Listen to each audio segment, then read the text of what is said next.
You always, hey, we're gonna wait and we'll make this thing a couple months down the road. This fight is the greatest female I know, fight I was so ever. bummed. You can't just throw somebody else in there. You wait until she's ready and you do the fight. Has Amanda said that she is, because obviously she was coming out of retirement. Amanda's so awesome to work with. Yeah. And, you know, I've had a great relationship with her since day one. So, yeah, she's. So you think she's very easy to work with. Right. That's awesome. So you have hope that, or you expect that this will happen at some point. I do. It's looking like Kayla. You know, the surgery went well. Yeah. She should make a full recovery. And yeah, we should be able to do this fight this year. I see you, Amanda. Come on up, Amanda. Come on. Come on. This is the next fight. Kayla, if you win this fight, there's talk you could face. When you win this fight, there's talk you could face Amanda Nunes. How do you feel about potentially fighting someone you used to train with? Yeah, you know, my focus is on Saturday night, you know, one step at a time. Everybody's tough until you beat them, so I'm focused on Juliana, but Dana White has just dropped the biggest announcement regarding the most anticipated fight in female combat sports history, Kayla Harrison versus Amanda Nunes. And the update is not what anyone expected. This is a game changer, folks. Stick around because we're breaking down everything, from Dana's exclusive comments to the fighters' responses on social media. Let's get into it.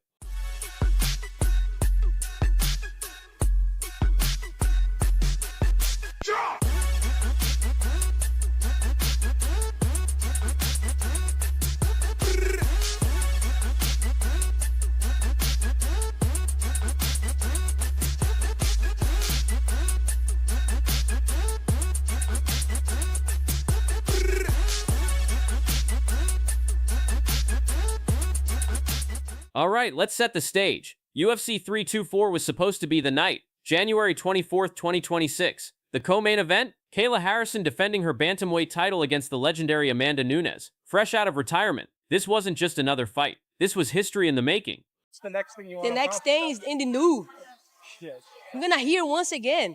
It's not crazy. Yeah. If you guys think about that, honest. I'm gonna get my belt back, and you're gonna interview me again, and I'm gonna tell you. Remember, I told you I'm gonna get my belt back. But just days before the event, disaster struck. Kayla Harrison was forced to undergo emergency neck surgery due to slipped discs. The fight, canceled. Fans, devastated. And Amanda Nunes, pulled from the card entirely. Hi guys. I just wanted to give a bit of an update on my end. Yeah, this is a tough one.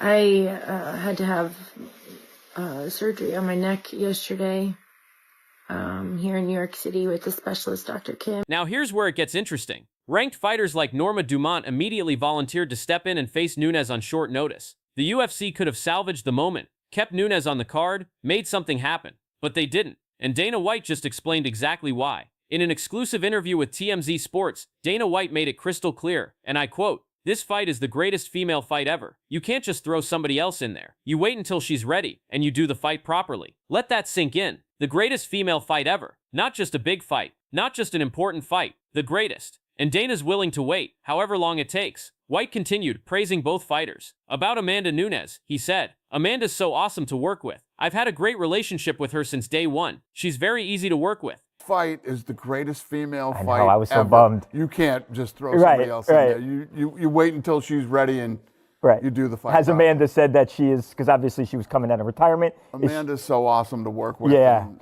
you know, I've had a great relationship with her since day one. So, yeah, she's very easy to work with. Right, that's awesome. And here's the medical update everyone's been waiting for. The surgery went well. Kayla should make a full recovery, and we should be able to do the fight this year.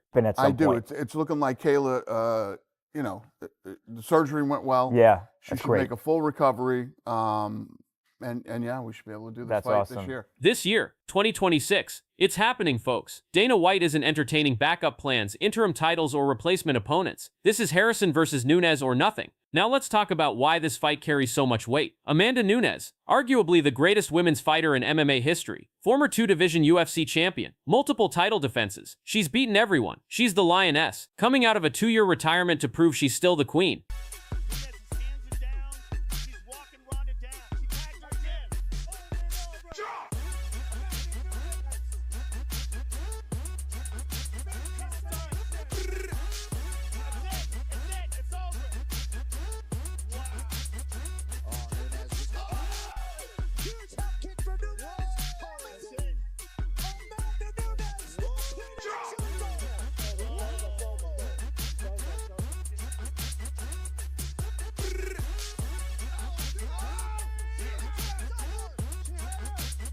Kayla Harrison, two-time Olympic gold medalist in judo, undefeated in her MMA career when she entered the UFC, just captured the bantamweight title with a dominant submission victory over Juliana Pena. She's never been knocked out, never been defeated in the UFC.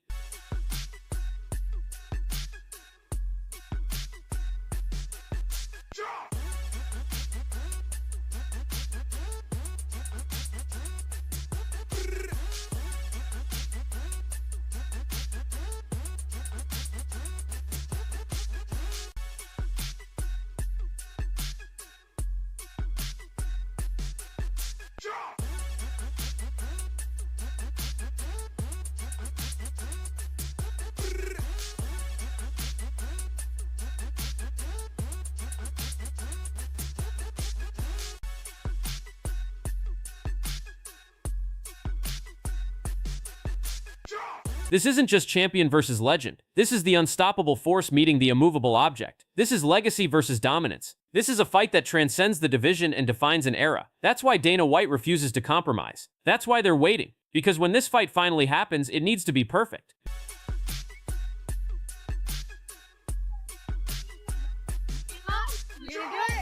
Let's do it. Amanda, the greatest of all time. Are you coming back? Yes, definitely. I feel like we knew this is gonna happen, right? Since when we won the America Top Team, you know this. I know you guys was prepared to do that, and now we're gonna do it. You know what I mean? Listen to me. This is the greatest fighter of all time. For a long time, I've said I want what she has. I have a belt. She has a legacy. Let's put it on the table. Now here's where the story gets even more compelling. How did the fighters react? Kayla Harrison addressed fans from her hospital bed in New York, visibly emotional. She apologized to Amanda Nunes and confirmed the fight would need to be rescheduled. You could see the pain, not just physical, but the mental anguish of having the biggest opportunity of her career slip away at the last second. This year, 2026, it's happening, folks. Dana White isn't entertaining backup plans, interim titles, or replacement opponents. This is Harrison versus Nunes, or nothing. Now let's talk about why this fight carries so much weight. Amanda Nunes, arguably the greatest women's fighter in MMA history, former two-division UFC champion, multiple title defenses. She's beaten everyone. She's the lioness, coming out of a 2-year retirement to prove she's still the queen.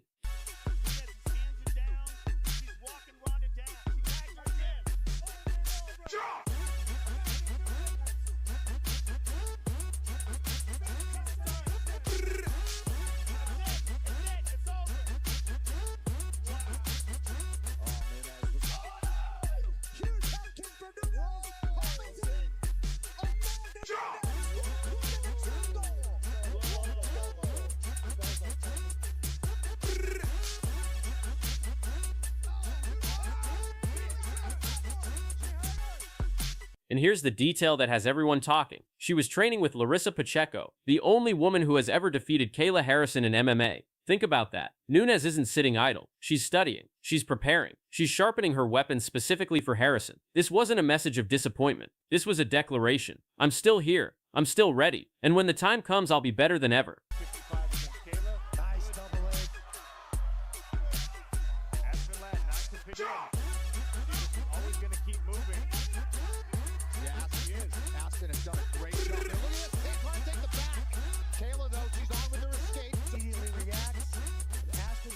Shape here. She's got a leg caught. Now she's getting the other hook. Kayla's gonna end up on top. Tried to go for the arm, but oh man, nice ground and pound. Immediately gets the work. Bringing it right down. And this is where triangle again. Patience, the professionalism, the focus. That's the championship mentality right there. So what's the timeline? According to initial reports, Kayla Harrison could be sidelined for approximately 6 months following her surgery. That puts a potential return somewhere around mid-2026.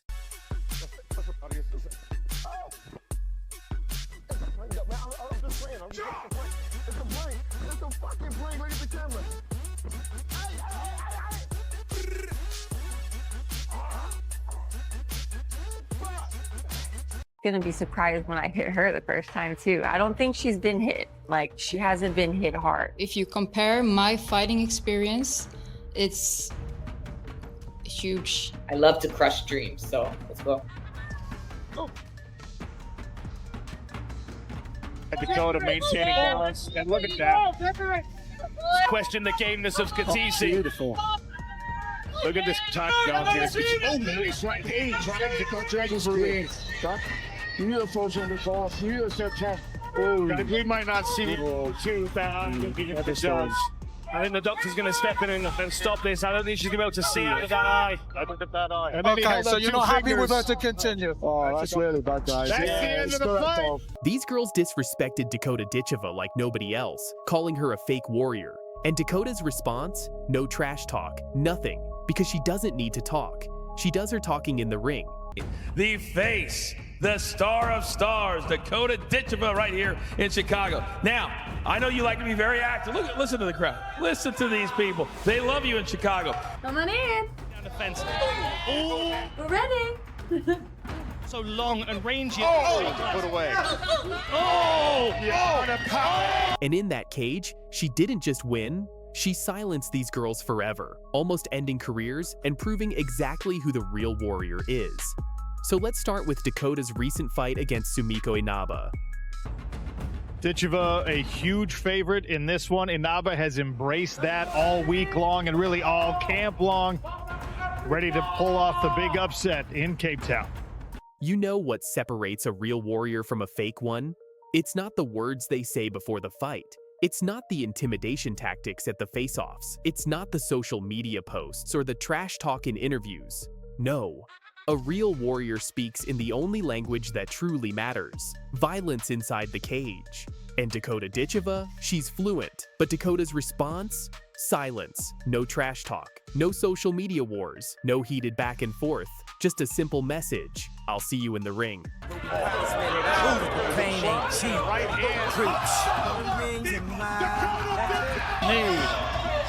Oh, the clinch is really working for Ditcheva. She gets the turn, and then the knee finds its way to the face of Sumiko Inaba, and an elbow from Dakota. Inaba can't take a lot of those knees. And when that cage door closed, that's when Dakota did her talking. Not with words, with knees, elbows, punches, and kicks that left her opponents questioning whether fighting was even the right career choice. She didn't just beat these girls, she silenced them. Forever. Let's start with Dakota's most recent fight, the one that reminded everyone exactly who the real warrior is. Honestly, I'm just very glad to be part of the card. It's been a while, so I've been building up this, I don't know what I've been building up for the last 6 months, not being able to let anything out in the cage, not being able to beat anyone up, so it's going to be coming 10 times worth this time. In July 2025, Dakota Ditcheva squared off against Sumiko Inaba at PFL Cape Town in South Africa. This wasn't just another fight, this was Dakota's return after an 8-month layoff, her first fight since becoming Britain's first female MMA world champion. The pressure was immense, the expectations were sky high, and her opponent, she was anything but respectful. For my career, beating Dakota would be, she's the face of PFL, you know? It's like if I take out the face of PFL, am I the face of PFL now, you know? Yeah. Sumiko Inaba, known as the Lady Samurai, came into this fight with an 8-1 record and back-to-back knockout victories. She was all chaos and pressure, a fighter with no reverse gear who charged forward with reckless abandon. Pain didn't stop her, it motivated her. She was tough, she was fearless, and she was convinced Dakota had never faced anyone like her. Going to be surprised when I hit her the first time too. I don't think she's been hit, like she hasn't been hit hard. Nah, but what kind of problems does she pose for you? None. I feel like one thing I will say is these girls are going to be most dangerous now because they have nothing to lose. Like they're coming to take everything I have. You know, I won the tournament last year. Inaba, Sumiko, she's 8-1, I think. She's no more, like she knows what she's doing. She's been around, she's experienced, and I know that she's going to come and give everything she's got, but she's no problem for me. That was Sumiko's message to the world. Dakota Ditcheva, the undefeated champion, the face of the PFL, the girl everyone was talking about. She'd never been tested. Not really. Sumiko believed she was the one to expose Dakota as a fraud. If I take out the face of PFL, am I the face of PFL now? The face of the PFL, the 125-pound women's tournament winner. The fans have been asking for me and they've finally given me a fight, so I'm excited to get back out there, and it's going to be an amazing event, you know, first time in South Africa, Cape Town, so yeah, I'm excited just to get back in there as well. Everyone that's been there to support me all these years is obviously excited to see me back in, but then a whole new kind of crowd is going to be able to watch my skill. A lot of new fans. The disrespect was clear. Sumiko wasn't just fighting for a victory. She was fighting to take Dakota's throne, her reputation, everything she'd built. She wanted to prove that Dakota's perfect record was a product of weak competition, that the dangerous one wasn't so dangerous after all. Dakota 2.0, dangerous coming. Don't you worry, she's not gone anywhere. She's coming back stronger. So for me, I'm getting in there the same amount of violence, if not 10 times more, because they've made me wait half a year. Honestly, I could literally fight any time of the day, any day of the week. Like, you could just put me in the cage and I'd just go for it. So for me, it doesn't really matter where it is, when it is. I'm going to be ready. From the opening bell, Dakota set a blistering pace. She didn't wait to feel Sumiko out. She didn't play it safe. She came forward with kill shots immediately, landing crisp combinations that made it clear this was going to be a long night for the Lady Samurai. Sumiko's game plan was simple: walk Dakota down, corner her, and drown her in pressure. It's what she did to everyone else. It's what made her so dangerous. But Dakota, she welcomed it.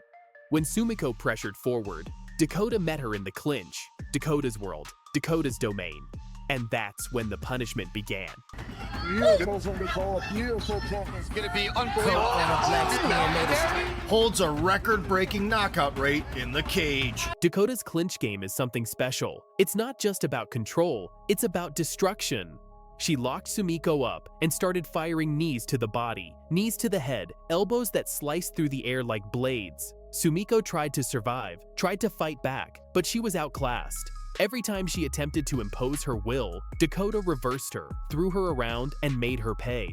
If round 1 was about establishing control, round 2 was about making a statement. Dakota came out with bad intentions. She cornered Sumiko against the fence in the opening minute and just unloaded. Elbows, punches, knees, everything in her arsenal. She was battering the Hawaiian, breaking her down piece by piece.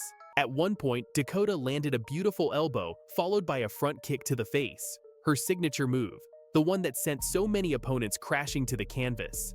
Sumiko ate it and kept coming forward. You had to give her credit for toughness, for heart, for refusing to quit. But toughness only gets you so far when you're being systematically destroyed by a superior fighter. She broke out her low kicks now, chopping at Sumiko's legs. She fired left hands to the body, front kicks to the midsection, making the Lady Samurai look like a practice dummy. Sumiko kept marching forward. You couldn't question her heart, but she was completely outgunned. Dakota ripped another combination, battering Sumiko about the head with 3 minutes still on the clock. Then came the clinch, more knees, more punishment, and that's when something happened. Dakota signaled to her corner that she'd injured her left hand. You could see her shaking it out between exchanges, testing it, wincing slightly. But did she stop? Did she coast? Did she show any sign of weakness? No. The scorecards reflected the dominance. 30-27, 30-27, 30-24. A shutout, a masterclass, a reminder that Dakota Ditcheva is above the competition. After the fight, a teary Dakota addressed the crowd. "I think I injured my left hand. I'm gutted because I've been out for so long and then I'm injured again, but I hope you guys enjoyed it." And then came the announcement that shocked everyone. Dakota had just re-signed with the PFL. A new deal, better terms, more fights, more opportunities to prove what everyone already knows. She's the best flyweight in the world. "I have just re-signed with PFL. We've come to a great agreement, and I'm gonna look forward to the next few years together in front of crowds like this. You guys really set a standard." It died in the cage, just like every other trash talker's hopes and dreams when they step in there with Dakota Ditcheva. Because here's the truth. You can talk all you want outside the cage. You can call her overrated, inexperienced, a fake warrior. You can try to intimidate her with your stare downs and your confidence and your predictions. But when that cage door closes, when it's just you and her and 15 minutes of violence, all those words disappear. And what's left? Just the truth. Just the reality that Dakota Ditcheva is different. She's special. She's the real warrior. Sumiko Inaba learned that lesson the hard way, and she won't be the last.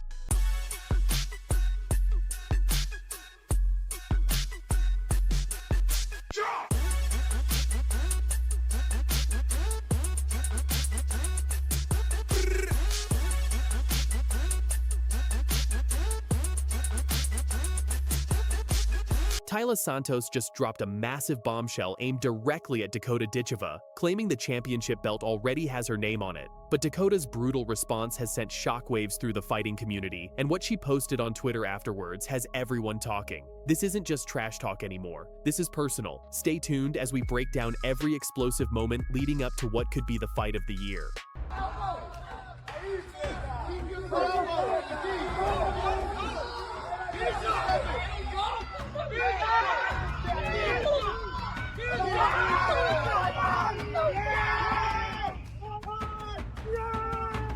The MMA world was set ablaze when Taila Santos released her confidence-dripping statement that has everyone buzzing. Speaking ahead of her championship final against Dakota Ditcheva, Santos didn't hold back, declaring that her victory was already written in stone.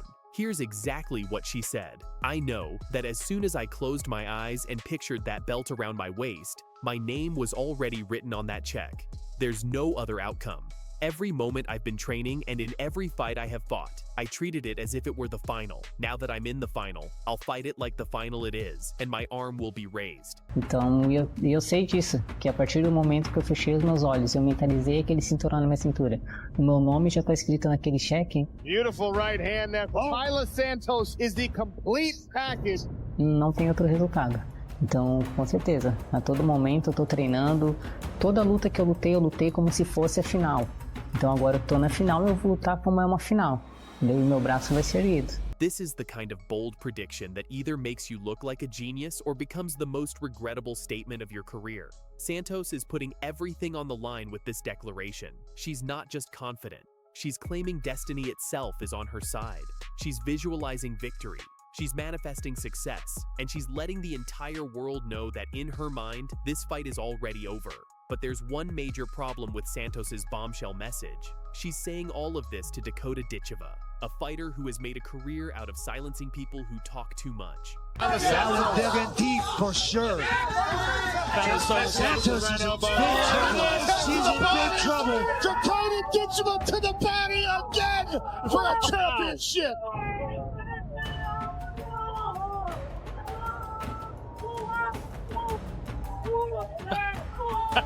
Not sure what that's all about. If Taila Santos thought her message would intimidate Dakota Ditcheva, she was dead wrong.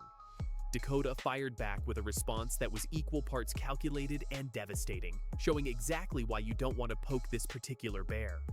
In her official response, Dakota made her intentions crystal clear. "I'm excited for this fight against Taila Santos. She likes to talk and, not put any respect on my name. I'll just do the same as I've done the whole tournament and clear another one in the first round." I'm excited for this fight against Taila Santos. She likes to talk and, not put any respect on my name.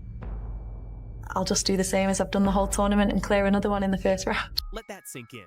While Santos is talking about destiny and visualizing belt ceremonies, Dakota is talking about finishing her in round 1. No elaborate metaphors, no poetic predictions, just a cold, hard promise of violence. But Dakota wasn't done. She continued, "Yeah, it feels good. I mean, I listened to so many people talking throughout this whole tournament. It's nice to get in the cage and showcase my skills and shut them up that way, because I'm not really bothered about proving them wrong. Do you know what I mean? I just kind of get in the cage and prove to myself that they're all just talkers." Yeah, it feels good. I mean, I listened to so many people talking throughout this whole tournament. It's nice to get in the cage and showcase my skills and shut them up that way, because I'm not really bothered about proving them wrong. Do you know what I mean? I just kind of get in the cage and prove to myself that they're all just talkers. This is the mentality that makes Dakota so dangerous. She's not fighting to prove her critics wrong. She's fighting to prove to herself that everyone doubting her is nothing more than noise. She's been hearing people talk throughout the entire tournament, and one by one, she's been shutting them up the only way she knows how, with brutal, decisive finishes. Santos might think her name is written on that championship check, but Dakota has been writing her own story in the blood and broken dreams of everyone who stood across from her. The planet right now, fantastic strikers, veterans, future legends of the game here. For sure. Santos is in big trouble. She's in big trouble. Dakota Ditcheva to the body again for a championship. But the war of words didn't stop there. Dakota took to Twitter to send an even more direct message to Santos, and what she posted has the entire MMA community in a frenzy. Dakota's social media game has always been straightforward and unapologetic. She doesn't hide behind cryptic messages or carefully worded PR statements. When she has something to say, she says it. And her latest Twitter post aimed at Santos proves she's not just ready for this fight, she's hungry for it. Plum and a right hand. Oh, no! Dakota Ditcheva, right hand and a hammer face. Another knockout for Dakota Ditcheva. The response from fans has been electric. Dakota's supporters are rallying behind her, flooding comment sections with predictions of another first-round knockout. They've seen this movie before. They know what happens when someone talks too much going into a Dakota Ditcheva fight. Meanwhile, Santos's fans are defending their fighter's confidence, arguing that this level of self-belief is exactly what's needed to dethrone someone as dominant as Dakota. They point to Santos's experience, her Muay Thai pedigree, and her proven ability to handle pressure.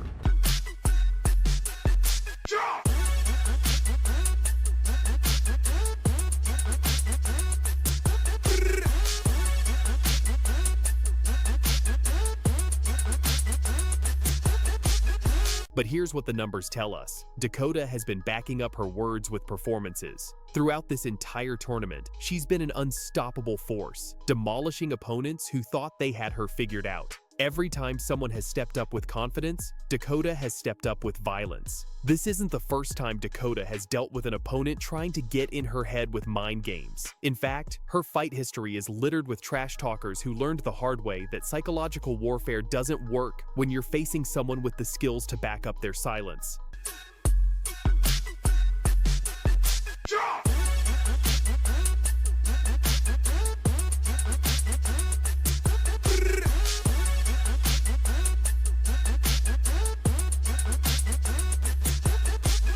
Dakota comes from a fighting family. Her mother was a world champion in kickboxing, and that warrior mentality has been passed down. She doesn't fight for validation or approval. She fights because it's in her blood, and she fights to prove that actions speak louder than words. So what does all of this pre-fight drama mean for the actual championship final? Everything and nothing at the same time.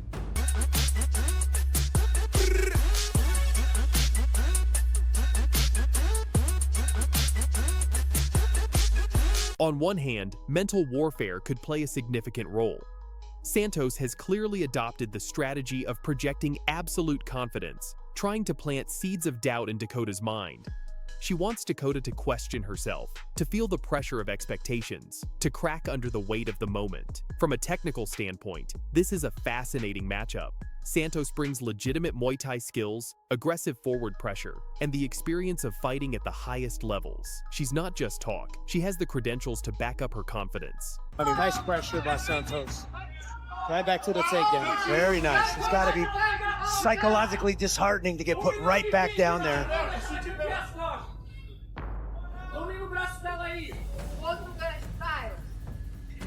In wrestling, that was the way we mentally broke you. Exactly right when you thought you got up and take you right back down, you do all that work to get back to your feet, and now you're right back in position. She slapped on the rear naked choke quickly and squeezes it out for a 6-point finish. Dakota, on the other hand, has youth, momentum, and an undefeated record that speaks volumes. Her striking is crisp, her timing is impeccable, and her ability to adjust mid-fight is exceptional. She's proven she can handle aggressive pressure fighters. She's proven she can deal with mind games. And most importantly, she's proven she can finish fights when it matters most. The question isn't whether Dakota can rise to the occasion. She's already done that repeatedly. The question is whether Santos can actually deliver on her bold predictions, or if she's about to become the latest cautionary tale in the Dakota Ditcheva story.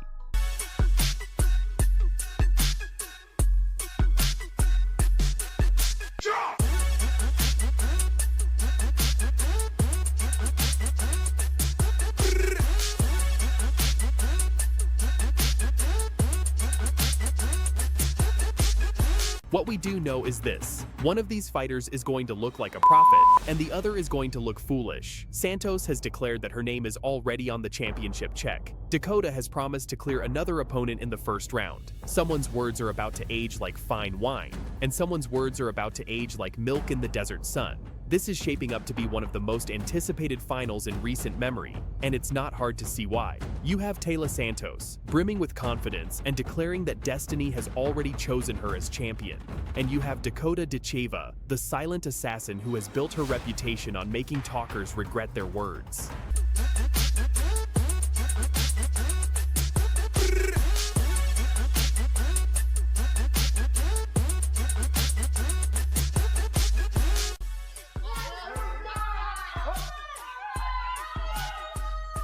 Aggressive, Danny.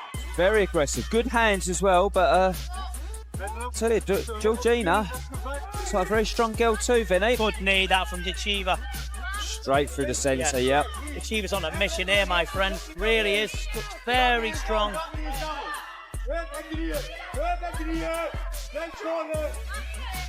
Yep, a little bit over each other in the clinch there, Vinny, and those look good on the outside as we're starting here. Push kick to the face, followed by hands. Class head there.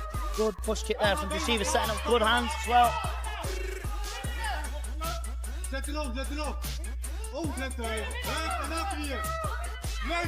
Georgina van der Linden, known as Dakota 2.0, sent a massive bombshell message to Dakota Ditcheva before their June 2014 showdown. The Dutch fighter declared she would destroy Dakota and her hype and put an end to her rising career. Georgina van der Linden wasn't just confident, she was supremely confident. In multiple interviews before the fight, the Dutch kickboxer made it crystal clear that she saw Dakota Ditcheva as nothing more than hype waiting to be exposed. "I will destroy Dakota Ditcheva," Georgina declared in Dutch media. "When I step into that ring, her career is over. She's never faced anyone like me before. They call me Dakota 2.0 for a reason. I'm everything she is, but better." In mijn hoofd, voordat ik de partij begonnen was, toen dacht ik al, ja, deze partij is gewoon voor mij. Zo moet ik eigenlijk elke partij ingaan. Ga je een partij in dat je denkt, ik ga verliezen, kan je beter stoppen. Dan gaat het niet goed. Dus ja, gelijk vanaf eerste begin. The nickname Dakota 2.0 was meant to be intimidating. Georgina believed she possessed all of Dakota's skills, but with more power, more aggression, and more heart. She promised that when she won, Dakota's career would be finished, and the hype train would come crashing to a halt. The combat sports world took notice. Here was a young Dutch fighter with an aggressive kickboxing style willing to step up and challenge one of the rising stars in women's MMA. The stage was set for an explosive confrontation.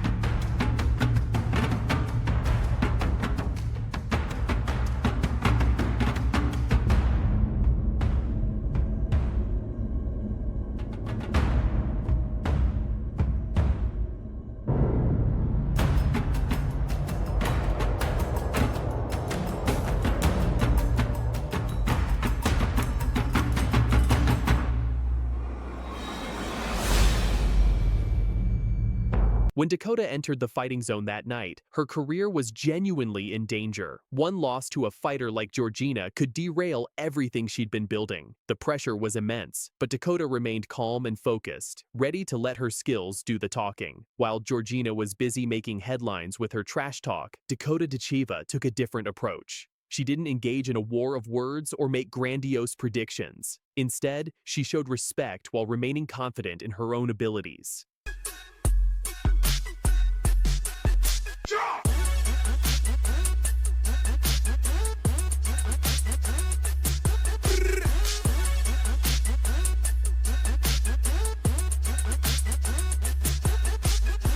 After the fight, Dakota reflected on her opponent's strength with genuine respect. To be honest, she was quite a strong hitter. You know, the stuff that she'd catch me with, she was strong. So it was looking to be shaping up to be a good fight. You know, it was quite early, but still, it was going to be quite a good fight. But you know, I just caught her with a couple of good shots. She was quite a strong hitter, you know, the stuff that she did catch me with, she was strong. So it was looking to be shaping up to a good fight. You know, it was quite early, but still, it was going to be quite a good fight.